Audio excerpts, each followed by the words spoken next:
Hi, welcome to the bathtub, where when you hear this music, Bebop she's my baby. Bebop I don't. and they stop it too soon for you to enjoy it, because it's the great immortal Gene Vincent, and I don't want to get sued. We've started a brand new song here, a new theme show here at the bathtub. We don't do theme songs, we do theme shows, and it's called New Bopalula. And this is a new theme song show because we always being asked to do new theme shows, and no one never asked me that. But I imagine in my fantasies of myself, I imagine people wanting new theme shows. And New Bopalula is going to be something we don't really do at the bathtub. We never really talk about brand new books that just came out. Partly because I'm an old fart. I don't really read new books that come out. I don't really care what people are publishing anymore. I go to the bookshop. The new books look totally boring to me. They're all crime books, and they're people about, people who understand their gender identity, and people who I just don't care what happened. Most of those books I just don't care. They're science fiction stuff about they're big 5,000-page science fiction books and graphic novels about the Joker. I don't care about any of that shit, so I just don't want to see any of that stuff. And I hardly ever read books that just came out, except when I'm reviewing them, and occasionally I actually read some good books. And so now I thought, well, I might occasionally, when I read a new book that's coming out that is brand new and just came into the book shops, that we would occasionally do something called New Bopalula. And the one we're going to talk about this week is The Dear Departed by one of our favorite writers here at the bathtub. We spent more time in, I hate for his wife to hear this, but I've spent more time in the bathtub with Brian Moore than probably his wife ever did. I'm sure I have. I've spent thousands of hours in bathtubs all over the world reading Brian Moore's books. He's one of our all-time favorites here. So this is a new show. It's brought to us by new sponsors here at the bathtub. Some of you remember our good friends at AWCMA, the beautiful sounding acronym. It stands for Amazon and the Washington Post Can Kiss My Ass. That's a quasi religious fringe lunatic international conspiracy of people who basically hate Jeff Bezos and Tim Cook and the guy that owns Microsoft. I forget that jerk's name. And all these mega billionaires who we pay money, we send money to treat us like dirt and give us part-time jobs that take away our health benefits and screw us during pandemics. We hate this group. I have no personal feeling about them at all. All I know is that I knew a writer who got screwed by the Washington Post because they were too cheap to pay a decent kill fee when they over commissioned themselves or didn't know what to do with a good piece of book reviewing. So that's just total petty. It has pettiness. I don't even know these people. They're kind of sponsoring this show, and the premise of the show is that not only are we going to talk about new books that are available now, we're going to try in our imperfect, infallible ways, to not buy them from Amazon. That's basically we may have to break down and buy it from Amazon, but we're going to try not to, and we have some ideas here. So we're not going to talk long today. I was going to divide this into kind of two episodes because these would go on too long, and I don't have anything interesting to say anyway. I got some wine here. We got a classy writer here.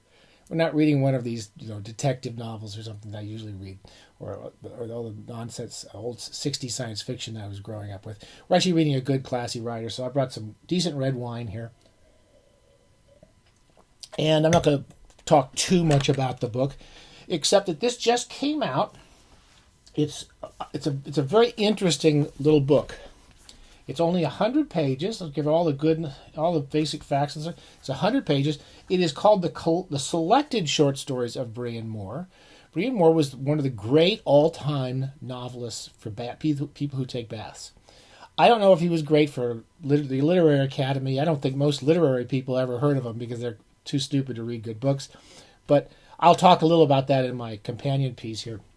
But he wrote wonderful novels. Many were adapted into very good movies. One was turned into Lonely Passion of Judith Hearn, Temptation of Eileen Hughes, Black Robe, The Statement, kind of a halfway okay movie, but it was based on a great novel of his. And he had a really good long career. He wrote a novel every 2 or 3 years, like clockwork. Just never had trouble writing. He seemed to just work regularly throughout his whole career. He started off, he had written a few potboilers, some detective novels, And I believe in the 50s, did some journalism. We'll talk more about Brian as a person in the companion piece.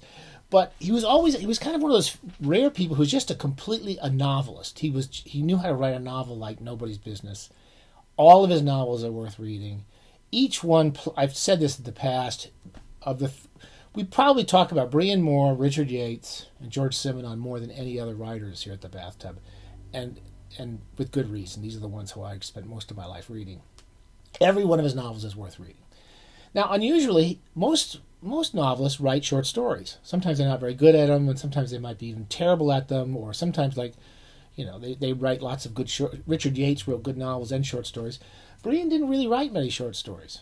So really, I think this 100 pages may be almost his complete stories. I don't know if they've left any out in his writing career, but he just doesn't.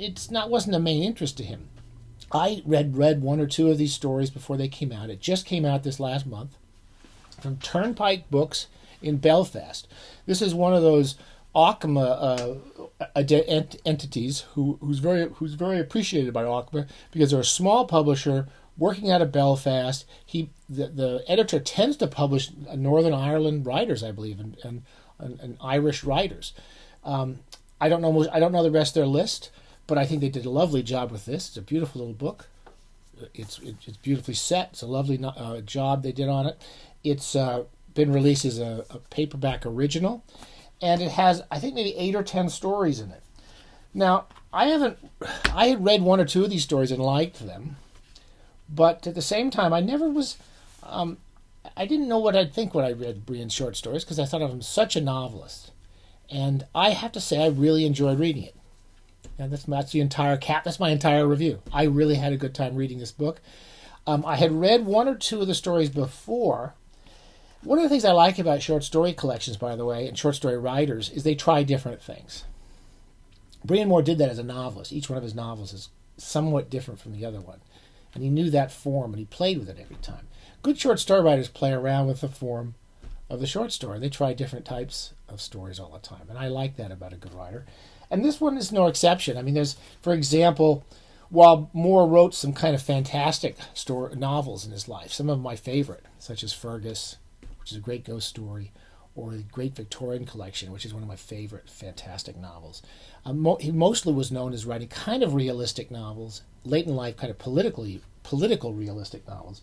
And one of the best stories in this is called Fly Away Finger, Fly Away Thumb, which I don't think I'd read before. But it's reported as a secondhand fantastic story, kind of a ghost story. Some guy, the author supposedly is reporting. And it's a great little ghost story. It's or horror story, you might say. It reminds me a little bit of Maupassant's great ghost stories and horror stories. Most of the stories are like Brian's best books, sort of realistic stories about people who are kind of losers. His characters tend to be sort of losers. And families that are kind of broken apart. And they, like Brian, originate in Northern Ireland and then travel all over the world, as Moore ended up doing. And those were my favorite stories in this book. The title story, Grieve for the Dear Departed, is a really moving little story about the death of a father of a family and the mother contacting the son, the estranged son of this dead man, to come home and see his family. He hadn't seen him in years. It's a lovely little story. Just works perfect. And it reminds me, there's 2 or 3 stories. The one that follows it, called Uncle T, is the longest story in the book. And in some ways, it's the best example of Moore's work. It's a comic story, a funny story, particularly about the way people kind of, certain types of people are, certain Irish people, just kind of bullshit artists. It's about a guy, I believe he's in New York, visiting his uncle. And they both came from Belfast originally. And the uncle's gone to New York and is constantly telling everyone what a great job, how successful he is in New York. And this kid goes to meet him with his wife. And what they find is just this, what happens often in a Moore novel or story, is this kind of undercutting of the reality people like to present of themselves. It's a funny comic story with a great little ending. I thought I'd just read the first paragraph. Let's just say few things about the beginning of Uncle T.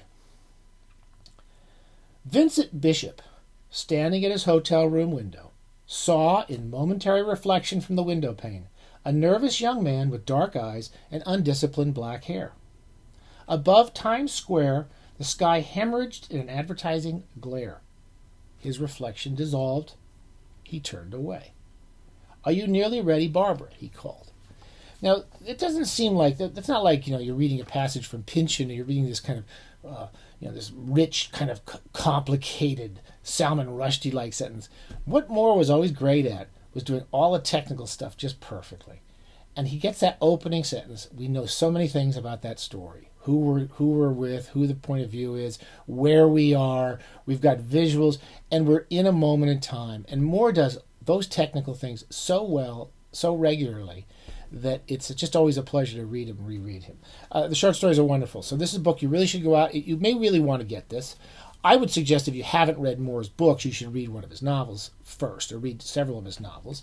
This is a book for people like myself who loved Brian Moore's novels and just want that last book. This is kind of the last book that kind of could squeeze out of the estate. And it's not like most of those books where you squeeze out this kind of bit of lots of kind of thread and old bits of wool and stuff.